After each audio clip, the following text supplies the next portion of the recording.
इस बदलते हुए मौसम में बीमार पड़ने का खतरा सबसे ज़्यादा रहता है। सुबह और शाम की सर्दी और दोपहर की गर्मी से कहीं ना कहीं बॉडी का जो तापमान है वो बदलता रहता है। ऐसे में आपकी प्रेगनेंसी चल रही है और अगर आप पर इसका असर पड़ गया तो कहीं ना कहीं आपको बहुत सी समस्याओं का सामना करना पड़ेगा। आपके साथ साथ आपके गर्भस्थ शिशु के लिए भी बदलता हुआ मौसम बिल्कुल भी ठीक नहीं है। इसलिए प्रेगनेंसी के दौरान आपको इस बदलते हुए मौसम में कुछ बातों का खास तौर पर ध्यान रखना है, नहीं तो आपके गर्भस्थ शिशु को कई परेशानियां हो सकती हैं। तो आज के इस वीडियो में हम यही डिस्कस करने वाले हैं कि अगर प्रेगनेंसी के दौरान गर्भवती महिला को बुखार होता है, यानी कि फीवर अगर उन्हें हो जाता है, तो इससे गर्भस्थ शिशु पर क्या क्या बुरा असर पड़ सकता है और फीवर से आपको कैसे प्रोटेक्ट होना है। तो वीडियो का अंत तक जरूर देखिएगा। चैनल पर अगर आप नहीं हैं तो सब्सक्राइब जरूर कीजिएगा और वीडियो पसंद आए तो लाइक शेयर जरूर करिएगा। तो दोस्तों, सबसे पहले आपको बता दूं कि अगर प्रेगनेंसी के फर्स्ट ट्राइमेस्टर में, यानी कि पहले के जो 3 महीने हैं, उसमें गर्भवती महिला को फीवर होता है तो इससे मिसकैरेज का खतरा सबसे ज़्यादा होता है और लगभग 25% तक केसेस में फीवर की वजह से मिसकैरेज होते हैं। और फीवर आने का सबसे ज़्यादा चांसेस भी प्रेगनेंसी के फर्स्ट ट्राइमेस्टर में ही रहता है।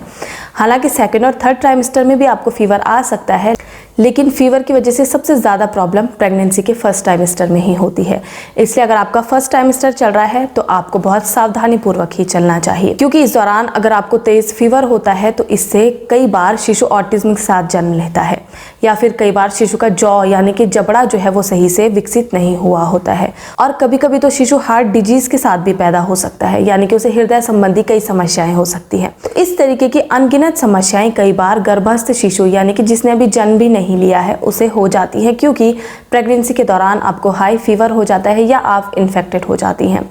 तो आपको प्रेगनेंसी के दौरान अगर इन्फेक्शन हो रहा है, फीवर आपको अगर हो रहा है और हल्का फुल्का फीवर है, तो आपको एक गलती कभी भी नहीं करनी चाहिए, और वो गलती है खुद से ही दवाइयाँ ले लेना। जी हाँ दोस्तों, अगर आप खुद से ही दवाइयाँ ले लेती हैं या खुद से ही आप पैरासीटामोल खा लेती हैं तो इससे गर्भस्थ शिशु को और भी ज़्यादा समस्याएं हो सकती हैं। इसलिए प्रेगनेंसी के दौरान अगर आपको हल्का फुल्का फीवर भी होता है तो आपको तुरंत अपने डॉक्टर से संपर्क करना है और उनके दिए गए प्रिस्क्रिप्शन के अकॉर्डिंग ही आपको मेडिकेशन करना है। बिना प्रिस्क्रिप्शन के आपको कभी भी दवाइयाँ इस दौरान नहीं लेनी चाहिए। इसके अलावा इस बदलते मौसम में आपको कोशिश करनी है कि आपको अपने आसपास की साफ सफाई अच्छे से रखनी है। अगर आप कहीं बाहर जा रही हैं तो आप मास्क वगैरह लगा सकती हैं ताकि आप तक इन्फेक्शन ना पहुंचे।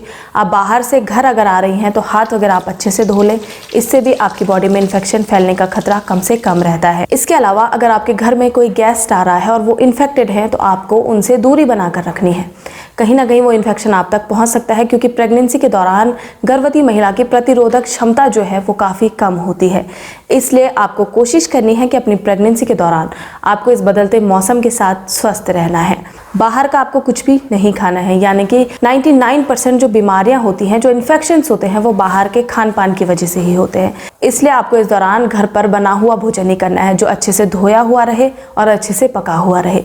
कच्चा आपको कुछ भी नहीं खाना है। इस तरीके से अगर इस बदलते हुए मौसम में आप अपनी केयर करेंगी तो कहीं ना कहीं आप भी स्वस्थ रहेंगी और आपका गर्भस्थ शिशु भी स्वस्थ रहेगा और जन्म के बाद उसे किसी भी प्रकार की कोई समस्या नहीं रहेगी।